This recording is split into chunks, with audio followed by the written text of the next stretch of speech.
January 2020. Not gonna lie, the year's been shaping up pretty good so far, and got lots of things planned for the rest of it as well. Obviously, No Time to Die coming out in April 2020 is going to be a massive highlight of the year. In fact, this is my last weekend without plans for quite some time. Maybe I should check out, see what's out at the movies now. Oh, the rhythm section. That's that other 2020 movie from the Bond producers, isn't it? I wonder what the buzz is on that. That's not a great rating, is it? Worst box office ever? Oh, that can't be good.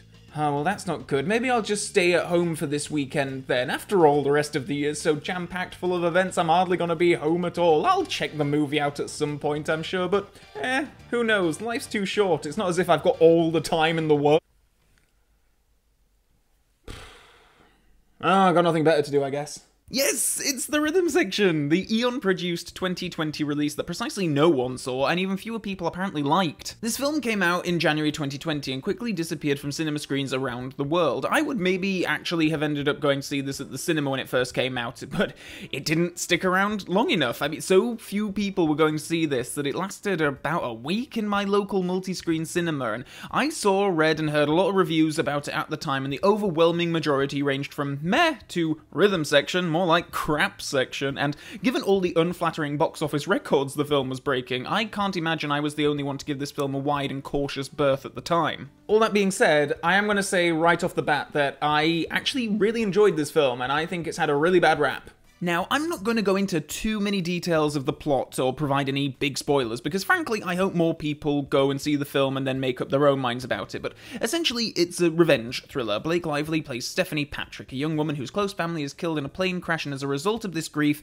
she very much goes off the rails. She eventually comes to understand that the plane crash was a terrorist attack, and this leads her on a trail of revenge against the people who manufactured it. She seeks guidance and training from Jude Law's Ian Boyd, a former MI6 agent living in rural Scotland, who becomes something of a mentor to Stephanie and helps her along her quest. Those are definitely the broader strokes of the plot, but as you'd expect from a thriller like this, there are twists and turns and surprises along the way. The film is led by Blake Lively in the main role, and I think she's a severely underrated actress. Everything I've seen her in, whether the film was good or bad, she's always terrific. Bit of a sidebar here, but one of my biggest surprises of 2016 was seeing The Shallows, a shark movie, which is mainly just Blake Lively stuck on a rock trying to get back to shore and avoid being eaten by a shark. I do really love these kind of smaller thriller movies, and by design, Blake Lively basically has to carry the whole thing on her shoulders, and I really love this actress. I've seen her in action stuff, in thrillers, in rom-coms, in dramas, and every single time I feel like she brings a great performance to the table, and often elevates the scenes that she's in quite significantly just by her presence. I think she's a really terrific actress, and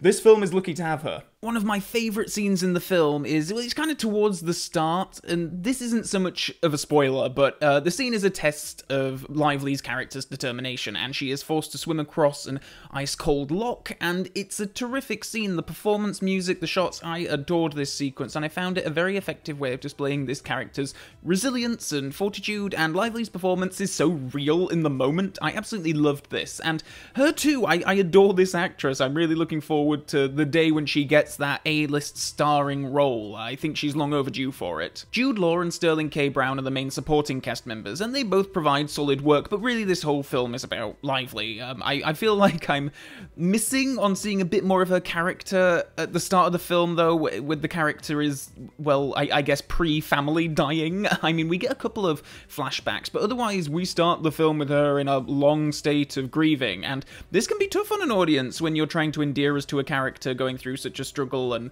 loss, and how self-destructive she is and all that kind of stuff. It's quite a dark and downbeat start, and that can be quite off-putting. It is a massive misnomer to call this film an action thriller. It's definitely a lower budget kind of deal, and the action never escalates to the point of being truly jaw-dropping or terribly innovative. It does those usual low-budget action sequence tropes where you have like scenes done in one long take, and you have fight sequences that are a bit more gritty than what you'd see in a more glossy, money-stuffed bit of work. But that being said, though, the movie's budget was around apparently $50 million, which is higher than something like Atomic Blonde, which I felt did a lot more with its action sequences and found ways of being inventive despite the limitations. Though don't get me wrong, there are a couple of really good bits of action in Rhythm Section all the same, and I found myself particularly tense during the climax, where I was genuinely unsure of how things were going to go or what was going to happen, and at that point I'd been really invested in Lively's character, so it was all proving very exciting, despite the lack of action spectacle that you might expect from such a movie with such a tag. The great music helps a lot too, though. Of interest to Bond fans, of course, is that the music is credited to Steve Mazzaro, who is part of Hans Zimmer's troupe of composers, and the pair are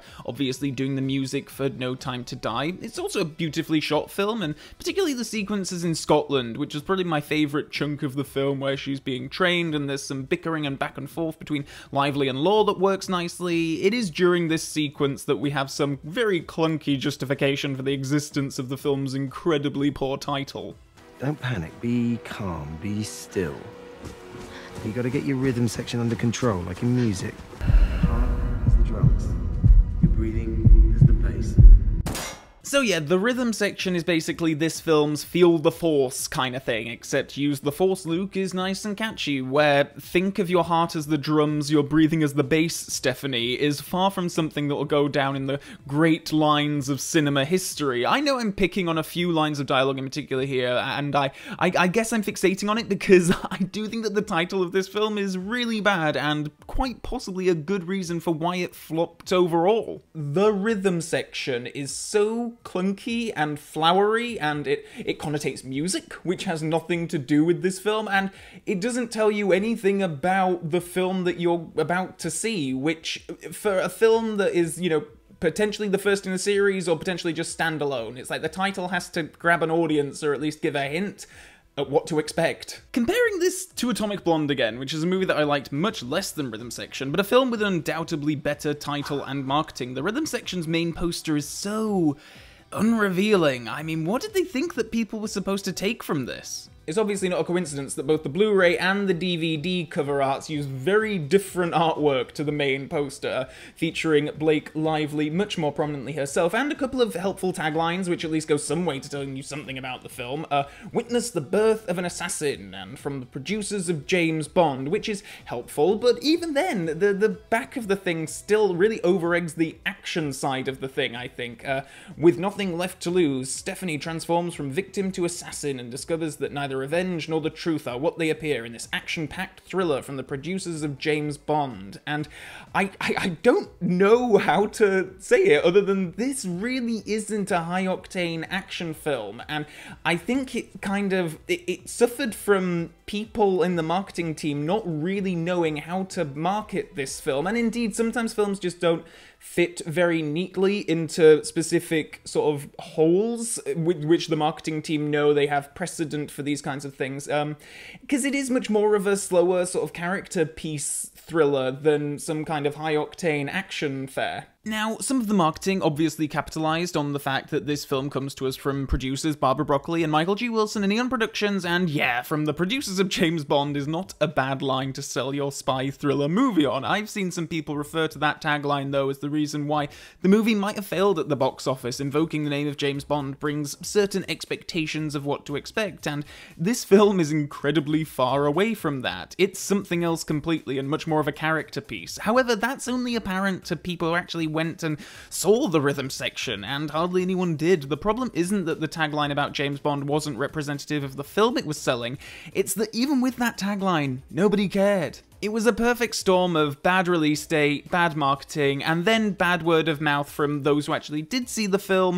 And I think that's actually quite a shame, because the film itself is much more deserving to be seen by a wider audience. Don't go in expecting action on the scale of James Bond, but as a small, gritty spy thriller with a strong, sympathetic lead performance, I think it really does excel. I had a much better time with this than I thought I would, and I don't think that the film deserves the reputation it has as one of the worst box office performers of all time. I say if you're stuck for something to watch and this pops up on a streaming service at some point in the near future, or you can check it out on a rental, I'd very much recommend giving it a try. Go in with fair and realistic expectations, and you may well have as good a time as I did. If you haven't already subscribed to this channel and you want to stay up to date on future video uploads, then please do consider scrolling below and clicking the subscribe button. You can also drop a like on this video if you've enjoyed it, and please do leave me a comment in the comment section below to tell me your thoughts on this film if you've seen it. I'd be really curious to know, because like I say, I don't think that many people actually saw this film when it first came out, so I'd be curious to know if more Bond fans have